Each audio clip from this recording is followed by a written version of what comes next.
નમસ્કાર વિદ્યાર્થી મિત્રો, ધ એક્સપર્ટ એકેડમીની યુટ્યુબ ચેનલ પર દરેક વિદ્યાર્થીનું હાર્દિક સ્વાગત છે.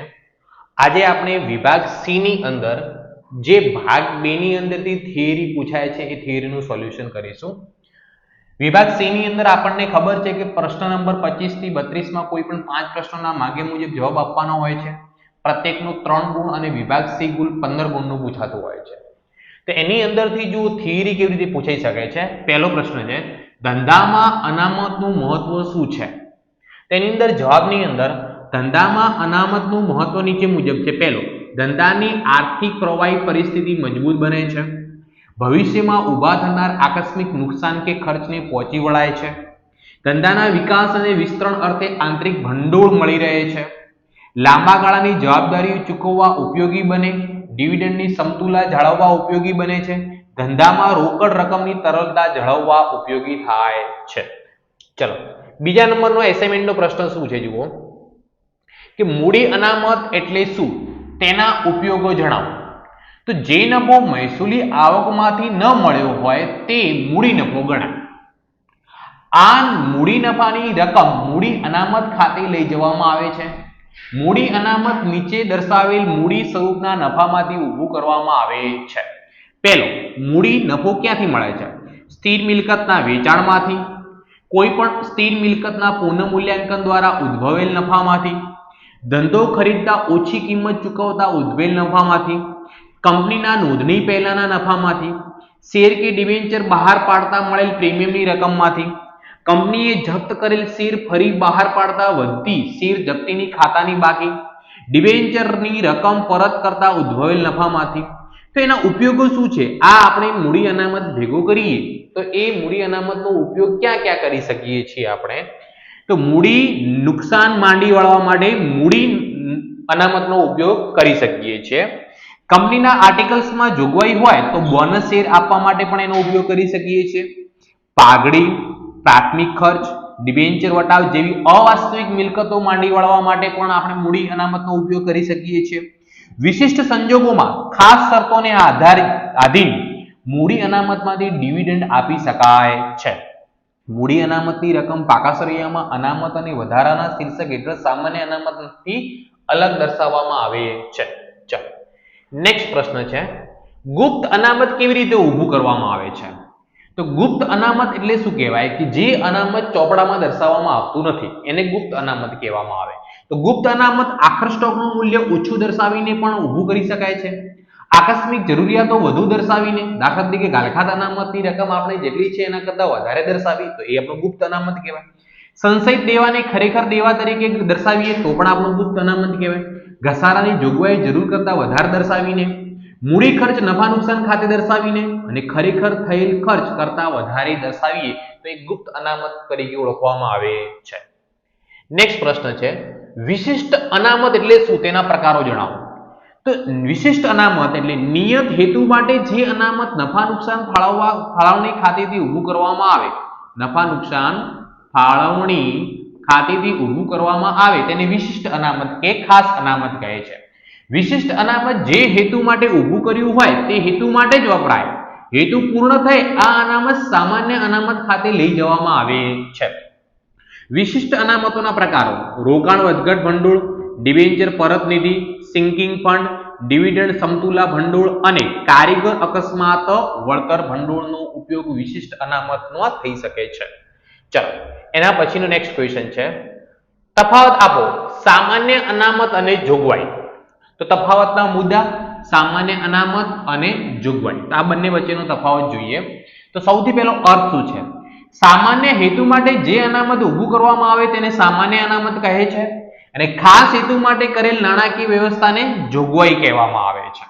હેતુ: તો સામાન્ય અનામત ધંધાની આર્થિક પરિસ્થિતિને સદ્ધર બનાવવા માટે ઊભું કરવામાં આવે છે, જ્યારે જોગવાઈનો હેતુ ઘસારો, નવીનીકરણ, કરવેરા, ગાલખાત વગેરે હેતુ માટે જોગવાઈ કરવામાં આવે છે. નફો કે નુકસાન: સામાન્ય અનામત નફો હોય તે વર્ષે સામાન્ય અનામત ઊભું કરી શકાય છે અને જોગવાઈ નફો હોય કે નુકસાન તો પણ જોગવાઈ કરવામાં આવે છે. કયા ખાતેથી? તો સામાન્ય અનામત નફા નુકસાન ફાળવણી ખાતેથી ઊભું કરી શકાય છે, ઉધારીને ઊભું કરાય છે, અને જ્યારે જોગવાઈ એ નફા નુકસાન ખાતે ઉધારીને ઊભું કરાય છે. રકમનો આધાર: સામાન્ય અનામત ખાતે ફાળવવાની રકમનો આધાર ચોખ્ખા નફા, સંચાલકની ઈચ્છા તથા કાયદાકીય જોગવાઈ પર રહેલો છે અને જોગવાઈમાં મોટા ભાગે જોગવાઈઓ ખાતે ફાળવવાની રકમ નિશ્ચિત હોય છે. સામાન્ય અનામતનો ઉપયોગ ડિવિડન્ડ વહેંચવા, નુકસાન માંડી વાળવા કે બોનસ શેર આપવા માટે થઈ શકે છે. જોગવાઈનો ઉપયોગ જે તે હેતુ માટે હોય તે હેતુ માટે જ કરી શકાય છે, બીજા માટે કરી શકાતો નથી. અનિવાર્યતા, ચોખ્ખો નફો. નેક્સ્ટ પ્રશ્ન છે આપણો, તફાવત આપો સામાન્ય અનામત અને મૂડી અનામત વચ્ચેનો તફાવત. હે ના? તો સામાન્ય અનામત, મૂડી અનામત, તફાવતના મુદ્દામાં સૌથી પહેલા અર્થ. સામાન્ય હેતુ માટે નફામાંથી અલગ ફાળવેલ રકમને સામાન્ય અનામત કહે છે અને મહેસૂલી આવકમાંથી નહીં મળેલ નફાને મૂડી નફામાંથી કે મૂડી અનામત ઊભું કરવામાં આવે છે, જેનો ઉપયોગ ડિવિડન્ડ વેચવા માટે કરી શકાતો નથી. એને શું કહેવામાં આવે છે? મૂડી અનામત કહેવામાં આવે છે. નફો, સામાન્ય રીતે દર વર્ષે મળતા મહેસૂલી નફામાંથી સામાન્ય અનામત ઊભું કરવામાં આવે છે અને ક્યારેક જ મળતા મૂડી નફામાંથી ઊભું કરવામાં આવે છે, એ મૂડી અનામત કહેવાય. પાકાસરિયામાં મૂડી દેવા બાજુ અનામત અને વધારાના શીર્ષક હેઠળ સામાન્ય અનામત લખવામાં આવે છે અને મૂડી અનામતને મૂડી દેવા બાજુ અનામત અને વધારાના શીર્ષક હેઠળ સામાન્ય અનામતથી અલગ દર્શાવવામાં આવે છે. સામાન્ય અનામતનો ઉપયોગ ડિવિડન્ડ વહેંચવા, નુકસાન માંડી વાળવા કે બોનસ શેર આપવા માટે થઈ શકે છે અને મૂડી અનામત પ્રાથમિક ખર્ચા, શેર ડિબેન્ચર વટાવ, પાઘડી માંડી વાળવા કે બોનસ શેર આપવા ઉપયોગમાં લઈ શકાય છે. ડિવિડન્ડ ચૂકવવા માટે તેનો ઉપયોગ થઈ શકતો નથી. સામાન્ય અનામત ખાસ હેતુ માટે ન હોવાથી તે મુક્ત અનામત છે. તે નફાની રકમ હોવાથી ગમે તે હેતુ માટે ઉપયોગમાં લઈ શકાય છે અને મૂડી અનામતનો ઉપયોગ મર્યાદિત હોય છે, ગમે તે ઉપયોગ માટે કરી શકાતો નથી. ચાલો નેક્સ્ટ થિયરીનો ક્વેશ્ચન છે, એ આપણો દેશીનામાના હિસાબો ચેપ્ટરનો છે. નીચેના પારિભાષિક શબ્દો સમજાવો. સૌથી પહેલા છે આવરો. આવરો કોને કહેવામાં આવે? તો રોજમેળ અને પેટા નોંધમાં લખેલા વ્યવહારો અનુકૂળતાઓને ફરીથી બીજા ચોપડામાં લખવામાં આવે, આ ચોપડાને આવરો કહે છે. આવરો એ ધંધાના બધા જ વ્યવહારો દર્શાવતો ચોપડો છે. રોજમેળ કે બેઠો મેળ તથા પેટા નોંધમાં નોંધાયેલ બધા વ્યવહારો 15 દિવસે, મહિને કે નિયત મુદતે ફરી આ ચોપડામાં નોંધવામાં આવે છે. આ ચોપડામાં પણ 8 સ્થળનો ઉપયોગ થાય છે, તેમાં રોજમેળની જેમ લખવામાં આવે છે. આવરામાં તમામ વ્યવહારોને નોંધી આખરની સિલક શોધવામાં આવે છે, જે રોજમેળ કે બેઠા મેળની આખર સિલક સાથે મેળવી લેવામાં આવે છે. આવરામાં ધંધાના બધા વ્યવહારો નોંધી હિસાબોની ચોકસાઈ રાખવામાં આવે છે. આવરો હિસાબી ચોપડે નોંધાયેલ વ્યવહારોની ભૂલો શોધવા તથા અંકુશના સાધન તરીકે ઉપયોગી છે. આવરો મોટે ભાગે સરાફ અને મોટા વેપારીઓ રાખતા હોય છે. બીજો છે આપણો નેક્સ્ટ પ્રશ્ન છે, તસલમાત ખાતું કોને કહેવાય? તો વેપારીને કોઈ રકમ મળી હોય અથવા વેપારીએ કોઈ રકમ ચૂકવી હોય ત્યારે તે રકમ કયા ખાતે લેવી તે નક્કી ન હોય અથવા યાદ ન રહ્યું હોય તો તે રકમ પ્રથમ તસલમાત ખાતે લખાય છે અને રોજમેળ બંધ કરવામાં આવે છે. પછી સાચું ખાતું યાદ આવે કે નક્કી થાય ત્યારે તે રકમ જે તે ખાતે ફેરબદલી કરી તસલમાત ખાતું બંધ કરવામાં આવે છે. આમ તસલમાત ખાતું એ રોજમેળની સમયસર બંધ કરવા ઉપયોગી છે. તસલમાત ખાતું દ્વિનોંધી નામા પદ્ધતિના ઉપલબ્ધ ખાતા જેવું છે. ચલો નેક્સ્ટ પ્રશ્ન છે આપણો, દેશાવર ખાતું કોને કહેવામાં આવે? તો ધંધાના કામ માટે બહાર ગામ જનાર વ્યક્તિ એ માલિક હોઈ શકે અથવા કર્મચારી હોઈ શકે.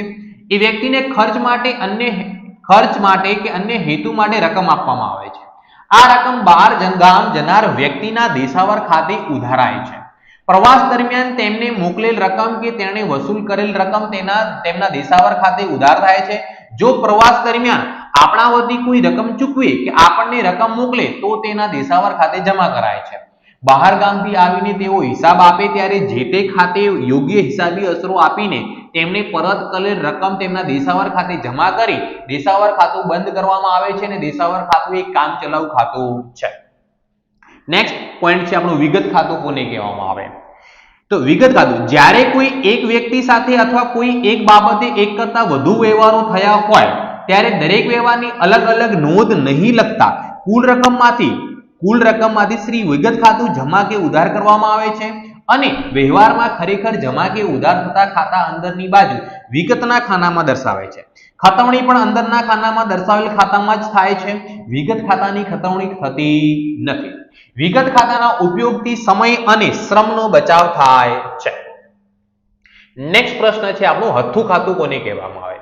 વેપારી પોતાના લેણદારને રકમ ચૂકવવા માટે કારકુન, આંગડિયા કે મુનિમને રકમ આપે છે ત્યારે તે રકમ સીધી લેણદારને ખાતે ઉધારવાને બદલે કારકુન, આગડિયા કે મુનિમના હથ્થુ ખાતે ઉધારવામાં આવે છે.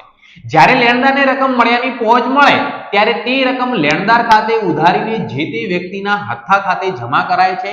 આમ હથ્થુ ખાતું બંધ થાય છે. હથ્થુ ખાતું પણ કામ ચલાઉ ખાતું છે. એના પછી છે બેઠી ખાતાવહી. બેઠી ખાતાવહી નાના વેપારીઓ ઓછી લેવડ દેવડને લીધે ખાતાવહીમાં લેણદાર દેવાદારના ખાતા જ રાખે છે.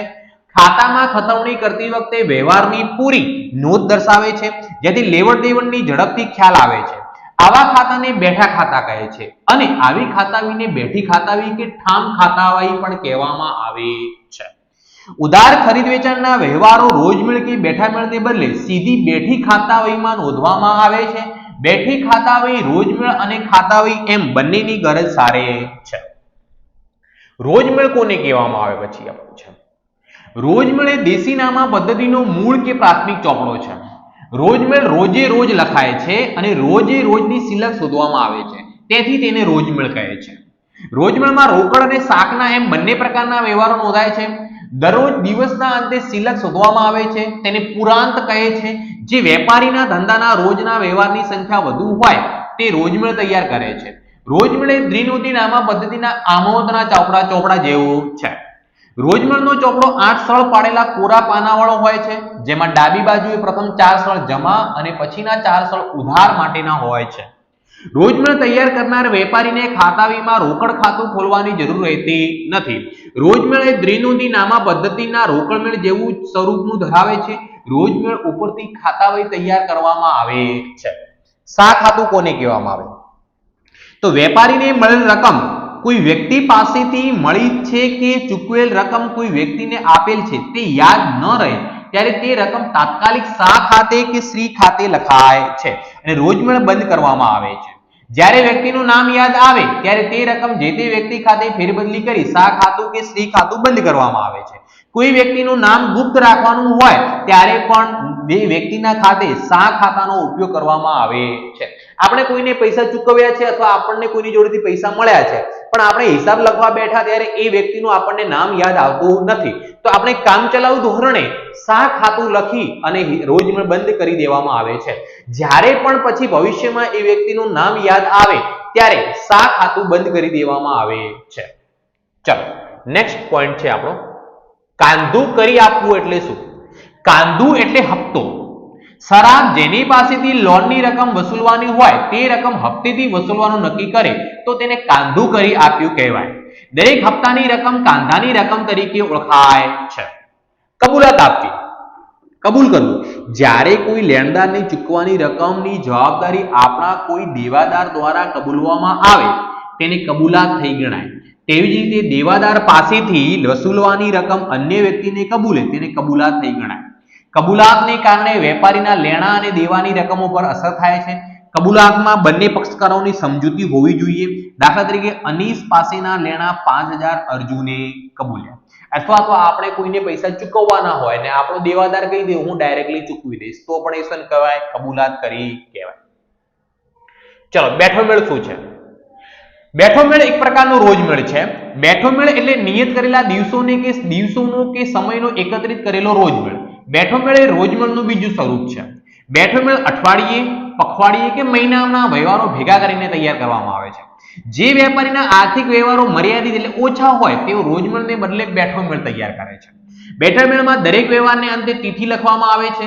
બેઠો મેળ જે મુદત માટે તૈયાર કરવામાં આવ્યો હોય તે મુદતના અંતે સિલક શોધવામાં આવે છે. બેઠા મેળને ઠામ મેળ પણ કહેવામાં આવે છે. એના પછી છે દાગીના મેળ. દાગીના મેળ એટલે કે આપણે આપણી ભાષામાં કહીએ સ્ટોક પત્રક. આપણા જોડે જે પણ પ્રકારનો આપણે ધંધો કરીએ છીએ, જે વસ્તુનો ધંધો કરીએ એને માલ કહેવાય છે. તો આપણા માલ ગોડાઉનની અંદર કેટલો પડ્યો છે એ જાણવા માટે આપણે દાગીના મેળનો ઉપયોગ કરવો પડે છે. ધંધાના સ્ટોકની દરેક વસ્તુની આવક જાવકનો હિસાબ જાણવા માટે જે ચોપડો રાખવામાં આવે છે તેને દાગીના મેળ કહે છે. દાગીના મેળ સ્ટોક પત્રક જેવો ચોપડો છે તેમાં માલની આવક જાવક અને સ્ટોકની વિગતો નોંધાય છે. દાગીના મેળને જણસ વહી કે સ્ટોક વહી પણ કહે છે. અત્યારે દાગીના મેળ માટે છાપેલા તૈયાર પત્રકોનો વધુ ઉપયોગ થાય છે. દાગીના મેળ કેટલાક વેપારીઓ રોજમેળની જેમ 8 સળ પાડીને તૈયાર કરે છે. એના પછી જે આપણી કોથળી છોડામણી. કોથળી છોડામણી કોને કહેવામાં આવે? કે સરાફ ગ્રાહકને રકમ ધીરતી વખતે થોડી રકમ કાપીને બાકીની રકમ આપે છે. એટલે આપણે આપણી ભાષામાં કહીએ કે આપણે કોઈની જોડે પૈસા લોન લેવા માટે ગયા, હે ને, ધારો કે 10,000 રૂપિયા લેવાના છે, 10,000 ની અંદર એ પહેલા મહિનાનું આપણને વ્યાજ કાપીને આપે છે, એટલે અગાઉથી વ્યાજ કાપી લે છે. એટલે સરાફ ગ્રાહકની રકમ દેતી વખતે થોડી રકમ કાપીને બાકીની રકમ આપે છે. આ કાપેલ રકમને મંડામણી કે કોથળી છોડામણી કહે છે. સરાફ ગ્રાહક ખાતે પૂરેપૂરી રકમ, આપેલ રકમ પ્લસ મંડામણીની રકમ ઉધારે છે.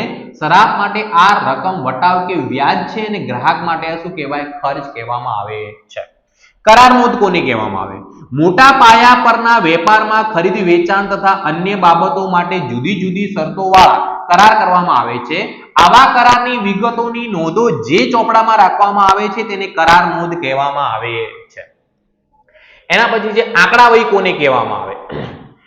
આંકડાવહીમાં વ્યક્તિઓના દેવાદારના ખાતા દોરેલા હોય છે. સામાન્ય રીતે રોજબરોજ અને ઉધાર નોંધ પરથી તાત્કાલિક આ ચોપડામાં દેવાદારનું ખાતું ખોલી તેમાં ખતવણી કરવામાં આવે છે, પરંતુ તેમાં બધી જ વિગતો આપવામાં આવતી નથી. વ્યવહારની રકમ, મિતિ કે તારીખ તેમજ રોજમેળ કે ઉધાર નોંધ પાના નંબર એટલી જ વિગતો દર્શાવવામાં આવે છે. આ ખાતાવહી પરથી ઉઘરાણી કારકુનને કે ગુમાસ્તાને ઉઘરાણીની જરૂરી વિગતો મળે છે. પાકી ખાતાવહીમાં આંકડાવહી પરથી ખતવણી કરવામાં આવે છે, જેથી ભૂલ હોય તો મળે છે. આંકડાવહીને કાચી ખાતાવહી કે સુધાવહી પણ કહેવામાં આવે છે. જાંગણ નોંધ, ગ્રાહકને માલ પસંદ પડે તો તે રાખે અને જો પસંદ ન પડે તો અમુક મુદતમાં પરત કરે, એવી શરતે આપેલ માલને જાંગડ વ્યવહાર કહે છે. જાંગડ વ્યવહારો વધુ થતા હોય તો તે નોંધવા માટે જે અલગ ચોપડો રાખવામાં આવે તેને જાંગડ નોંધ અથવા જાંગડ વહી કહે છે. ગ્રાહકને જાંગડ પર માલ આપેલ હોય કે ગ્રાહક તેવો માલ પરત કરેલ હોય તેની નોંધ જાંગડ નોંધમાં લખાય છે.